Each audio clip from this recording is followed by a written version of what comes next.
So this is an experimental recording about the movie Captive State, which I believe is in a different language. I will try to figure out which language later. But basically, I'm going to watch a recap video, just give thoughts about philosophy, commentary, things I think are interesting. But yeah, this is me reacting to another YouTuber's video that recaps the movie, because that's the internet. My main reason for doing this is the fact that I don't have to worry about copyright strikes, because if I get a copyright strike, they should have got a copyright strike. Here we go.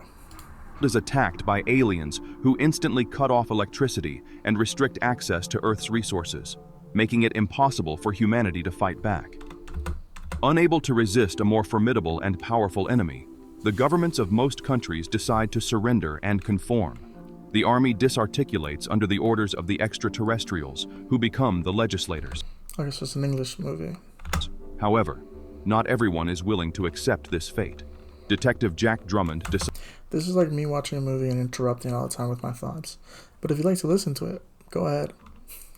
decides to leave Chicago with his family to regroup and resist the enemy. Ignoring the prohibitions and barricades, he tries to escape the city, but the aliens stop him. His escape fails, and the aliens eliminate his family, leaving only his sons Raphael and Gabriel alive under the new rule of Earth. That's a shitty way to lose your parents. Literally see them explode in front of you. I was just going to comment, like, it is interesting that we've seen a whole lot of alien movies recently. I wonder if there's a reason for that. And it's interesting how this guy's editing his video, because he's like cutting some parts out of it. He's cutting out, like, he's like hiding text, so the computer can't identify, like, because there's automated programs that scrape YouTube's videos to try to identify copyrighted materials.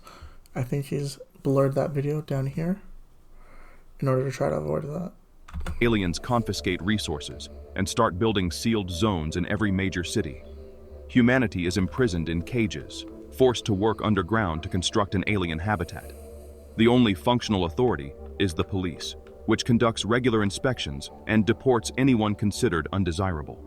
All digital communication has been interrupted due to interference, and police and politicians communicate directly with the legislators, receiving directives for their actions. In 2026, a small resistance group attempts to attack a sealed zone to provoke a global uprising, but the plan fails. However, their objectives remain unchanged. The thing is, there's this idea, at least in the West, like the United States, and maybe probably like Europe and those other countries, there's this idea that humans are naturally born to resist and fight the power. That is as human as it is to just choose to be subjugated or like not fight and risk dying. My evidence, China, Egypt. Like, humans are just as much cowards as they are warriors. We adapt to the environment we're in. But there is something beautiful about the human will to just say, fuck you, I'm gonna die fighting. And it makes sense that we are wired to think that, because without those people, we wouldn't move forward as a society.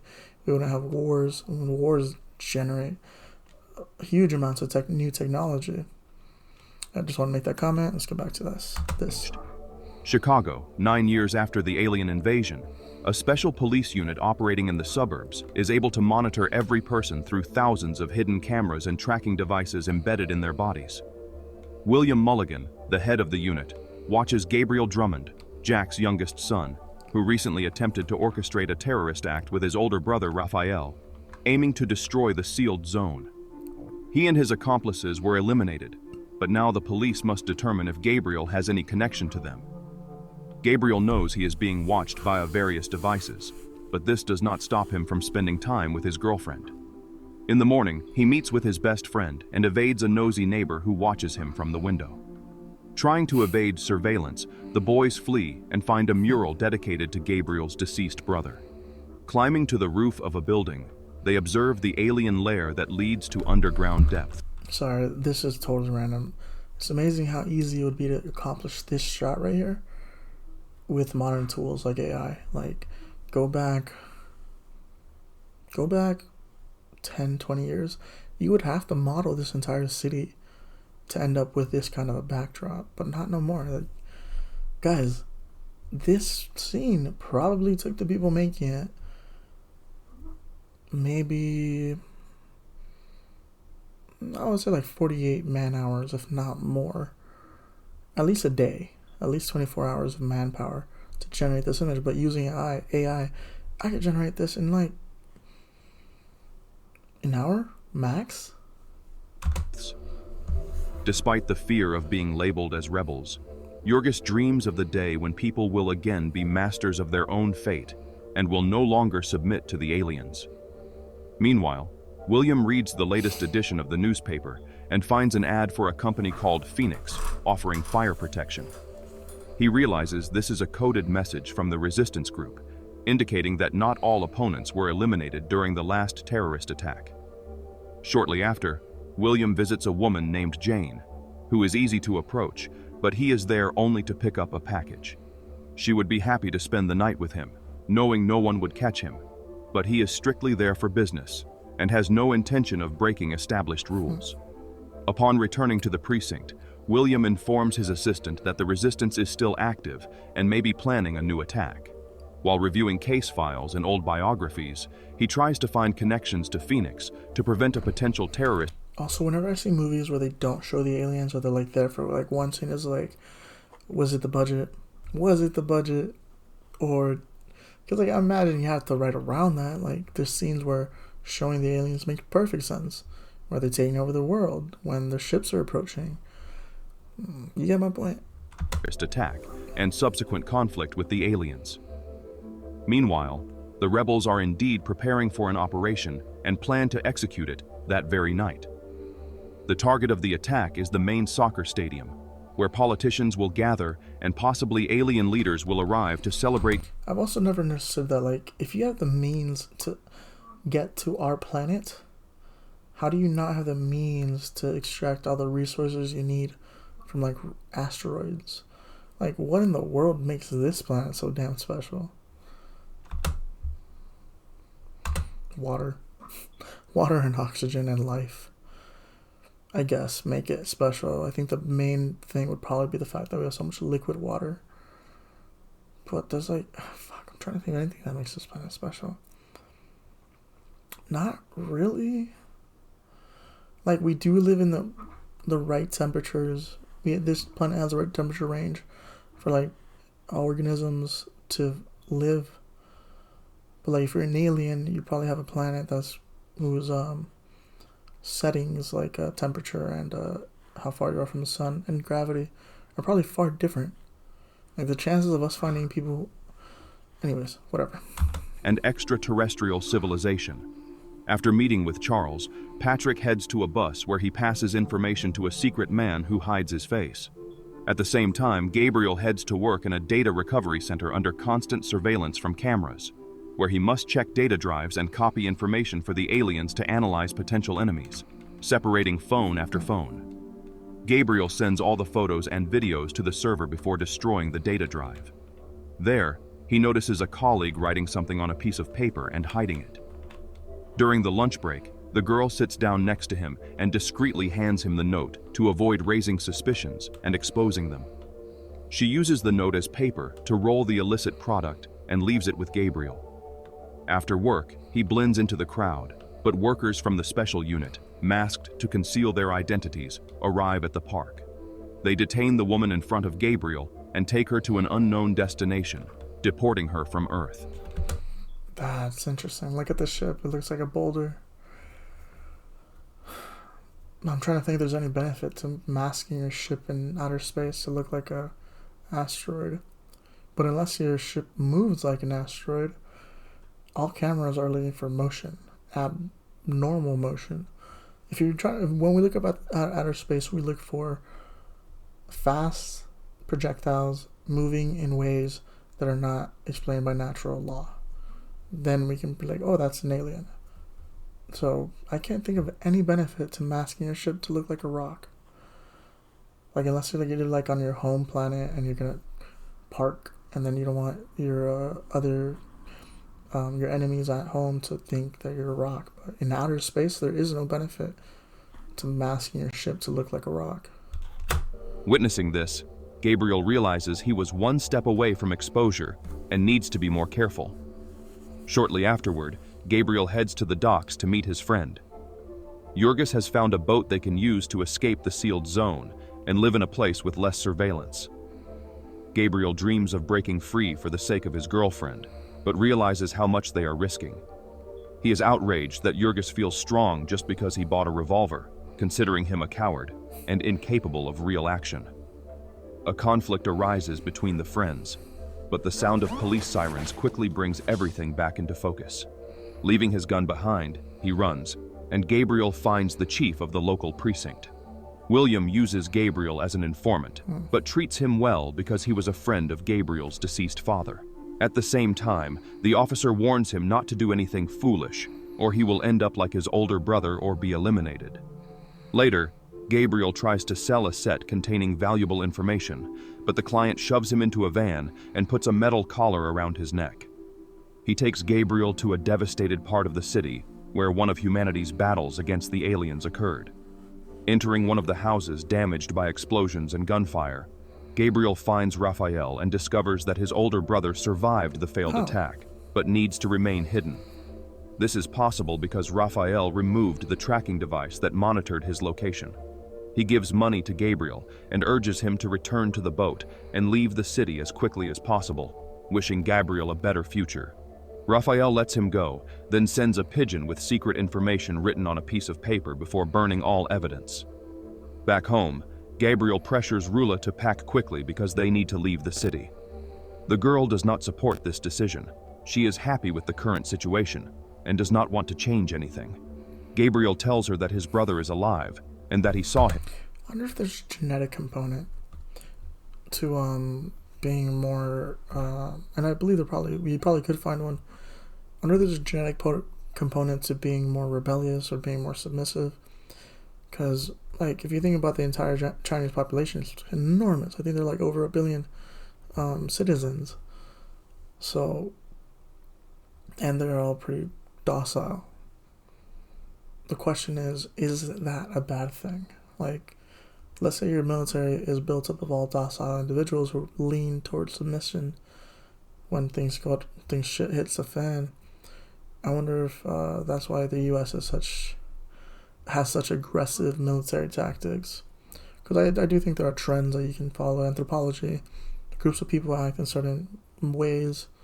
Like in China, they ostracize anyone who's not Chinese, especially if you have darker skin, because that is viewed as preferable in China. And you could make the argument that that's a phenomenon seen across the world. Anyways, yeah, that was just a tangent. Thank you for coming to my TED Talk. But this proves futile, as the police are eavesdropping on their conversation. Upon learning that one of the resistance leaders is still alive, William urgently reports this information to the alien leadership to formulate a new course of action. Fearing that Gabriel may escape, the officer initiates a hunt for him, tracking him through a locator. Gabriel manages to hide in an abandoned factory, but he is surrounded by hundreds of alien listening devices. Trying to get rid of them and avoid William, he uses the collar to interfere with the tracker signal. After some time, Patrick finds the pigeon that delivered the message. Acting quickly and efficiently, the resistance group prepares for another terrorist attack. They are targeting the next target, the deputy mayor, who will be present at the Unity Day celebration. Charles receives this information and, working at the local newspaper, decides to make an amendment to alert other Phoenix members hidden among the local residents. Spotting a special symbol in the newspaper and hearing a specific song on the radio serving as a code, agents of the underground movement gather in a nightclub before executing the terrorist attack. They meet with a doctor to remove the tracking devices that monitor their locations. The operation is complicated and extremely dangerous, so not everyone survives, but they are willing to take the risk for a greater cause. Immediately after, Patrick goes to the morgue, where he bribes a local worker and buys tracking devices from the dead. The information about these devices will not be entered into the database until after 7 at night, allowing the rebels to use the trackers from the dead to keep their identities hidden and prevent their plans for the next terrorist attack from being discovered. Raphael also begins to act and meets with his friend Edward. After learning about a woman selling a unique item, they schedule a meeting with her to buy a special fabric that belongs to the aliens. This organic material can be used as camouflage, evading security systems and inspections. The possibilities of the transparent material are limitless. I know it looks gross and it looks weird and unimaginable, but we are getting to the point where we can generate biological computers, because everything we've seen, the listening trackers look biological, the skin that they mentioned is biological. We're in for a crazy time. Literally, like, if Elon Musk's Neuralink chip works and we're able to decipher language from brainwaves, like, say I have the word go buy pizza and I have a little chip in my head and it has Bluetooth or Wi-Fi, I can send a signal to someone else who has a chip in their head, and I say go buy pizza, and they hear in their head go buy pizza. There is no audio from me to them. I wonder if that's normal. Like, if every civilization would eventually create non-verbal, non-physical, wireless communication.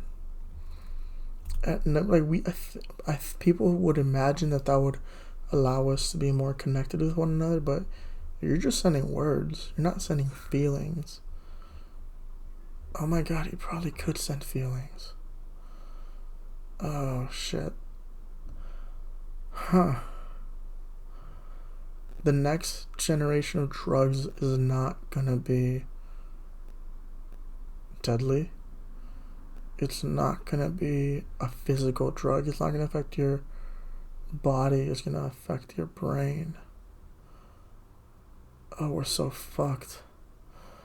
And I am just thinking out loud, but if we figure out a brain interface, people are gonna use that to get high. Fuck. Okay, whatever. We'll just dissect that idea later.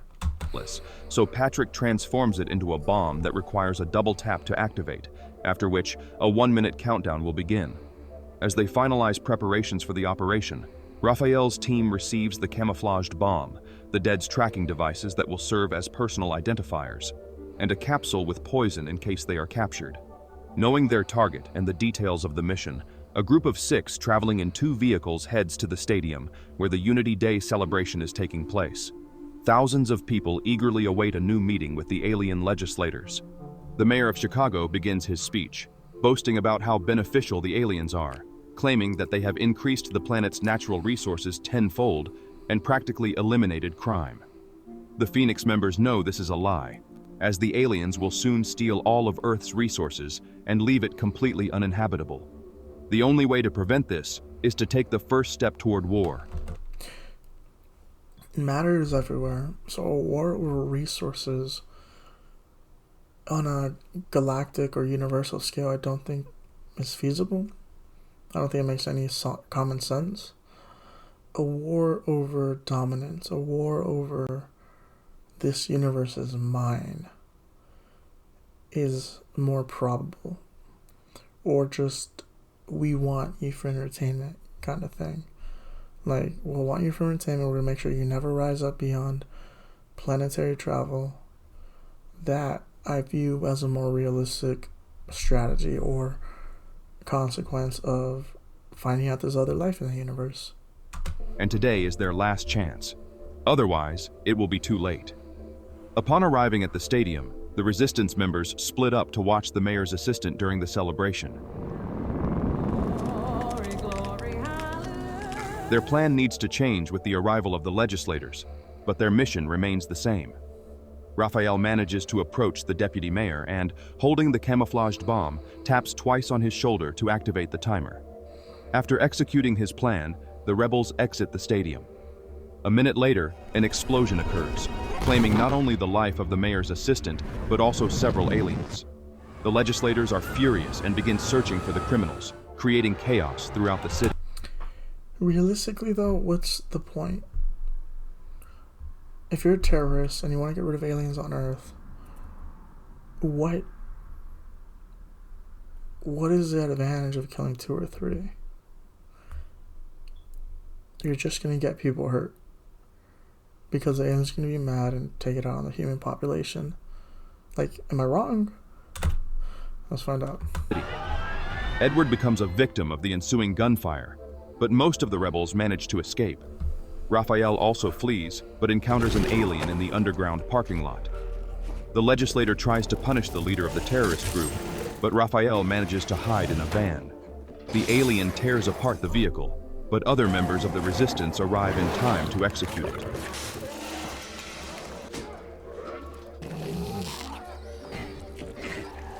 William watches the events unfold on television and realizes it's time for him to act as well.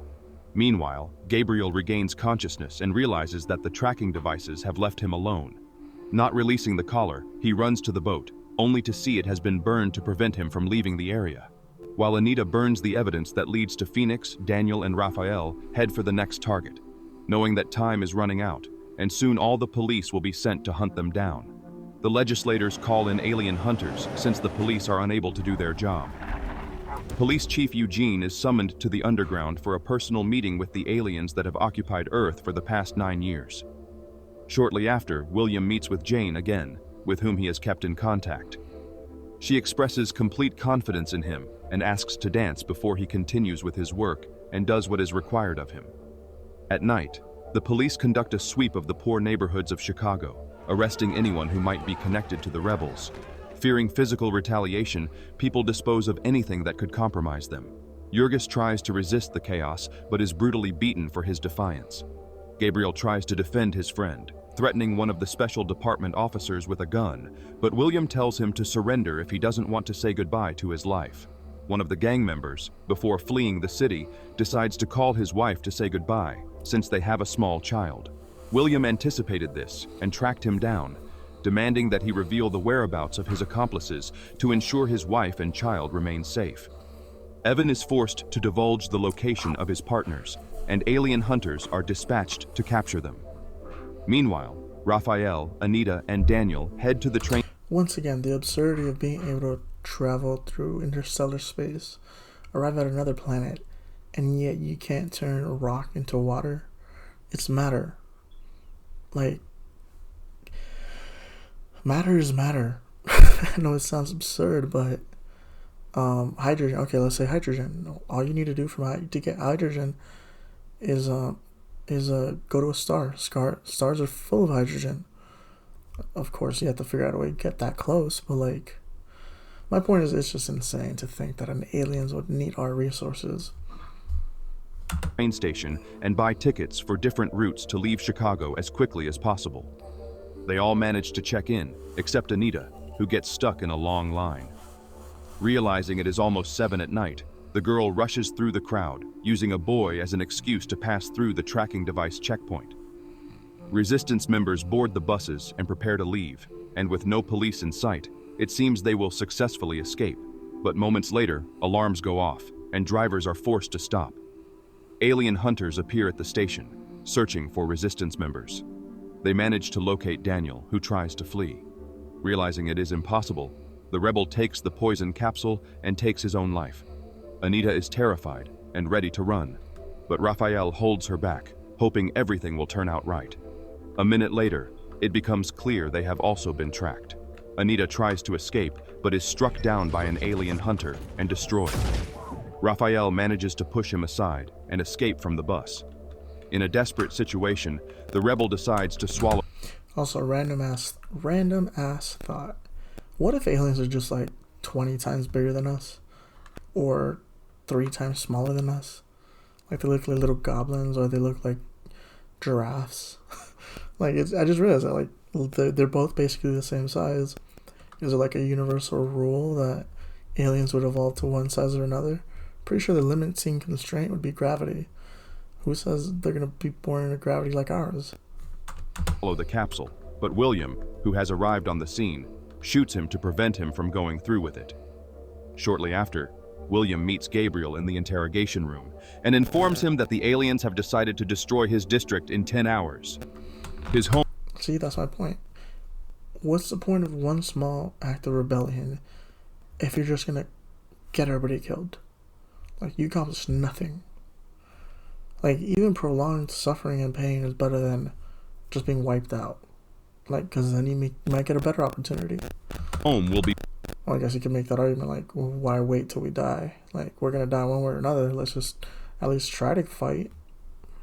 He wiped off the map, and only he has a chance to stop this, but he must cooperate with the police. Gabriel refuses, but William decides to tell the truth about his brother. He reveals that Raphael has been captured, who is being beaten and interrogated for information. Raphael will be executed if Gabriel does not assist the police, and he reluctantly agrees to become their informant, receiving instructions and a newspaper with the phoenix symbol. Gabriel meets Raphael and asks to be taken to the leader of the rebels. He knows the police are watching their every move, but is willing to do anything to help his brother. Gabriel exposes the entire resistance group when he meets with Patrick, Charles, and Jane, who is considered the leader of the rebels. Discovering that the leader of the terrorists has been so close to him all this time, William orders a search of her house, during which Jane is executed. Upon arriving at the scene, William's assistant does not believe Jane is the mysterious number one who has been leading the rebels. She may have many books and be intelligent, but the woman's gun was not loaded, and her social status does not match her plans. William's assistant discovers a listening device, a hidden camera, and a laptop containing valuable data. Soon after, William arrives in the interrogation room to report to the legislators. He exposes the entire criminal network, from low-level... My point is, if you're going to do something in terms of a rebellion, make sure you have a fighting chance. Don't just kill somebody to make a statement. That's just stupid. Wait till you know the data. Wait till you have some understanding of the situation. And then strike in a way that gives someone else a chance to actually end the fucking conflict. Which is making me seem mad they just killed like 2 aliens by blowing up the mayor's assistant. It's like, great. Now we're all gonna die, and we're no closer to killing the aliens.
Okay, see, that was interesting. That was better than, see, like, if your goal is to get someone down to the main core, to then kill all the aliens, that's smart. It seemed like they were being stupid, and I guess that's what made this movie interesting, to hide that fact, but, okay, I take back what I said, is basically what I'm saying. Anyways, it was an interesting recap. I need to find shorter videos, and thank you once again for listening to me, you weirdos. Appreciate you guys. Love you guys. See you guys next time.